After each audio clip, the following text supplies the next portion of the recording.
Today I'm in the heart of the ancient Selkirk Forest. At one time, well, in medieval times, only known as the Forest, a treacherous place for travellers. But I'm on the hunt for a stronghold, because long after William Wallace was gone, this area was controlled by the Douglases, James the Good or James the Black Douglas, depending on who you were to him and where you came from. But James Douglas had a stronghold here, one of the most lesser known strongholds related to the Douglas name, and I'm going to find it.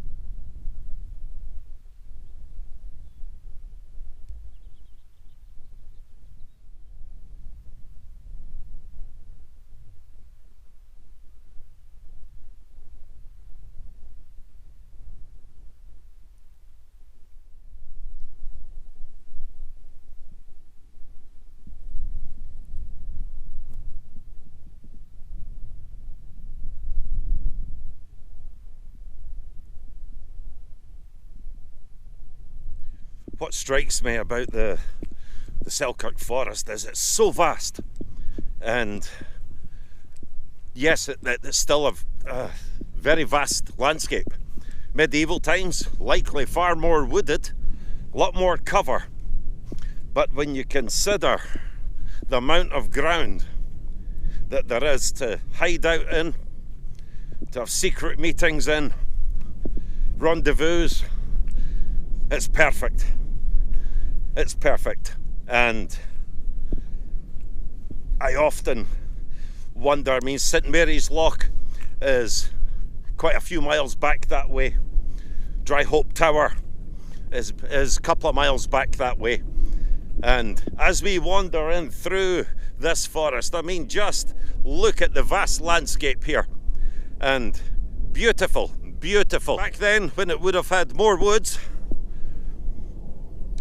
horses, broken men, one travelled through here at their peril. Now, the Southern Upland Way runs through it. It's inhabited by livestock, and it's relatively a peaceful landscape to walk in. But within this landscape there are some hidden gems, and this hidden gem relating to James Douglas is going to be well worth the trip.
It's remarkable. Some of our gems are not under historic care, but they're tucked away in remote areas, remote parts of the country, for us to detect, have an adventure and go and see. And I love a ruin. I absolutely love a ruin. Now this ruin here is late 1500s. But this is the site of Sir James Douglas, Robert de Bruce's right-hand man. This is the site of one of his strongholds, possibly even a hunting lodge. Robert de Bruce gave the lands of the Ettrick Forest to James Douglas. I think it was sometime after 1321. And they kept them. The Douglases kept these places until, I think it was 1470s, when King James took them off them again. But if you're going to come and see a place like this, you can see how overgrown this is. Now this is March, early March. And my guess you would have one heck of a time trying to get through here and into here once all these plants start to grow more and late spring and summer come in. This is the time to see it, or autumn in the fall. It's in a really dilapidated and poor state, and you actually feel that these walls could fall on you at any time. But nevertheless, I get a buzz from just being in places like this. And when I put my imagination to work, of the people that sat in here, came here with news, left here to go on certain errands, it blows my mind. And when I think of the earlier stronghold, it's taken me roughly about 4 miles across the moors to get here, across the Southern Upland Way. But hey, be prepared to put your boots on the ground, if you really want an adventure to get here. This castle is built on the banks of the Douglas Water, which is over there. That was the burn, and that teams up with the Yarrow Water just a little bit further down the line. But more likely one of these refuges or hunting lodges, this is the place of the Black Douglas.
So there you have Blackhouse Tower, just off the Douglas Water. Well worth walking the land, well worth getting your boots on and making the trek out there. But it never ceases to amaze me just how beautiful and vast the Ettrick Forest is. Well, this is only a small part of the Ettrick Forest. This is St Mary's Loch beyond there. War has a habit of making famous or infamous characters. And these characters reared their heads in opposition. No one likes an invader. And James Douglas, his family suffered quite a loss at the hands of the English invasion. But James Douglas would come to be known as Bruce's right-hand man, a loyal and faithful supporter. And for a while, these Ettrick lands would be in the heart of Douglas territory. The Black Douglas became a character, almost mythical, to his enemies. Hush ye, hush ye, do not fret ye. The Black Douglas will not get ye. They used to silently whisper to their children. The Black Douglas was a terrifying prospect.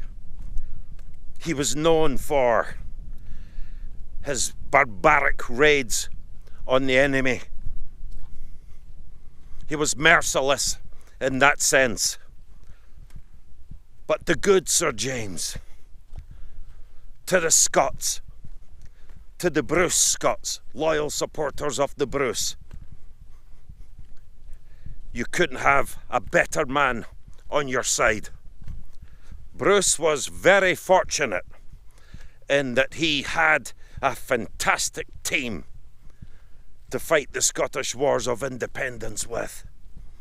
People like Randolph, the Keiths, Boyd, Douglas, and many more, some that we'll never know the names of.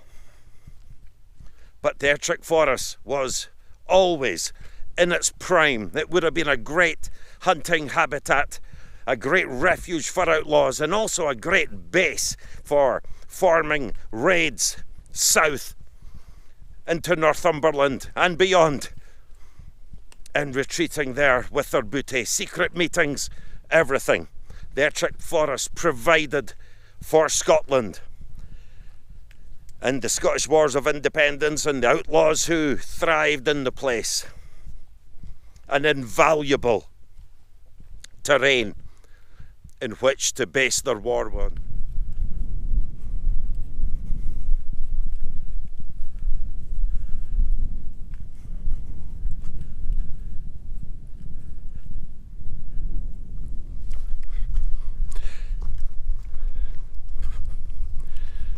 Beyond you is St Mary's Loch. Now, to the right of there somewhere, just down in that glen over there,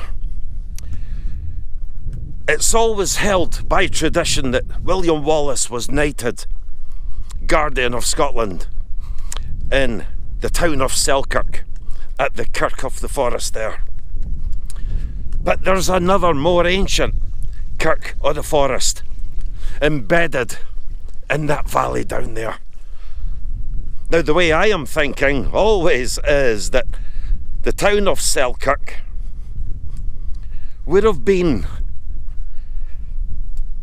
a risky place for such a gathering.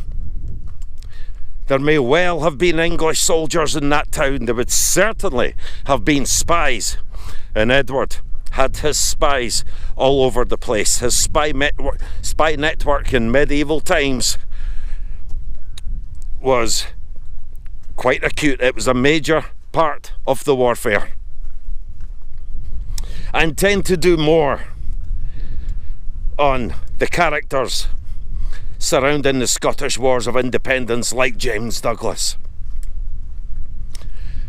But long after the Douglases were gone, the borderlands have always been notorious and treacherous. And beyond you there, just to the right of Dryhope Farm, is the Dryhope Tower. So this area,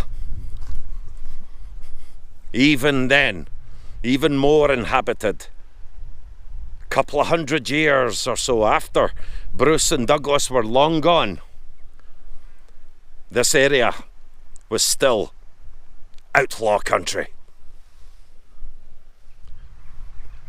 The only real treacherous thing today was that herd of black cows there up in the hill. I had to negotiate them, and it can be a risky business going through cows. They don't have young calves at the moment, but nevertheless I've had more than a few encounters with cows that can, well, let's just say it'll bring you out in a sweat.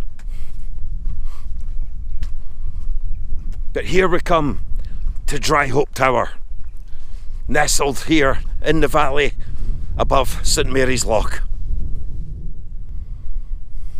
When we talk of forests, we think of thick areas of woodland.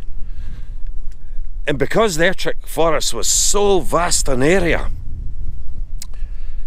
what it consisted of, as well as sparse woods, would be large areas of moorland, hidden tracks, small steadings, lodges, hideaways for people. And you would have to know the area really, really well, especially times in the border reivers where cattle were often stolen in raids and hidden well into the gullies of the families that lived there. Notorious families.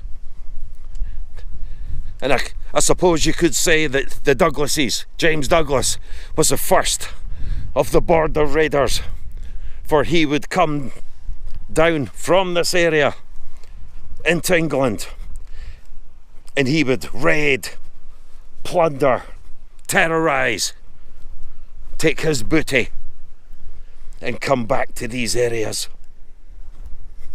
Smash and grab tactics. And that would continue for years later. 200 or so, 300 years later. This is Dryhope Tower, a beautiful place.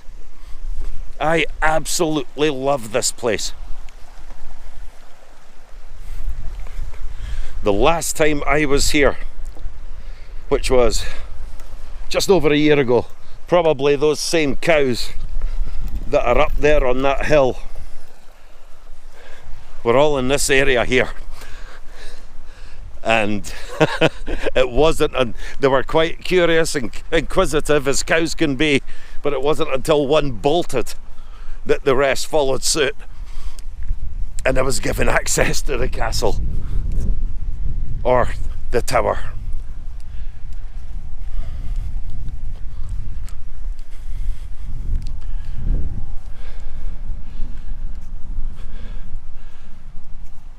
Lovely woodland. The remnants of trees from times gone by. What a beautiful valley this is.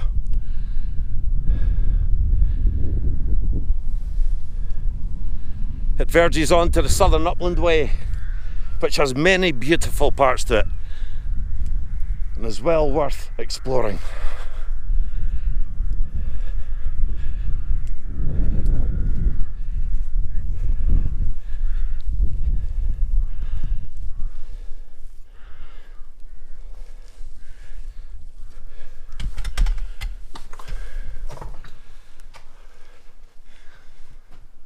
Wow. Very imposing. As you can see, several levels here. And these places were extremely difficult to penetrate for any enemies that would come here. Look at this, the upper level. Amazing.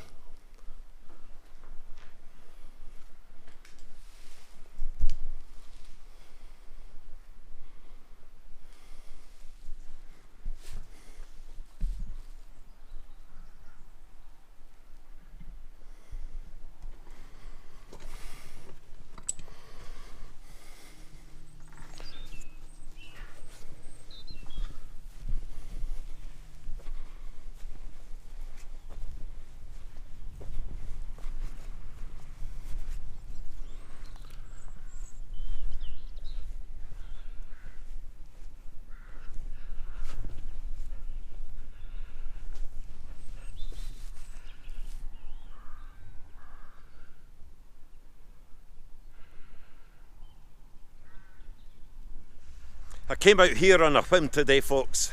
No real plan to go out and film today, but such a beautiful early spring day. I thought I'd get myself just down into the Scottish borders. And the name Douglas cried out to me in Blackhouse Tower. So I really hope you enjoyed that. It's a great area to come and walk. It's well worth the effort to make the effort to come a considerable distance and walk it, because there are so many other places within the area around St Mary's Loch. That's a 7-mile long walk itself just to do the circuit route. But up into the hills there are many gems relating back to medieval times and the Reaver times. The Borders country is rich with history and you'll never get bored. If you've enjoyed this video, please like, comment, share, subscribe. Thank you for walking in the footsteps with me.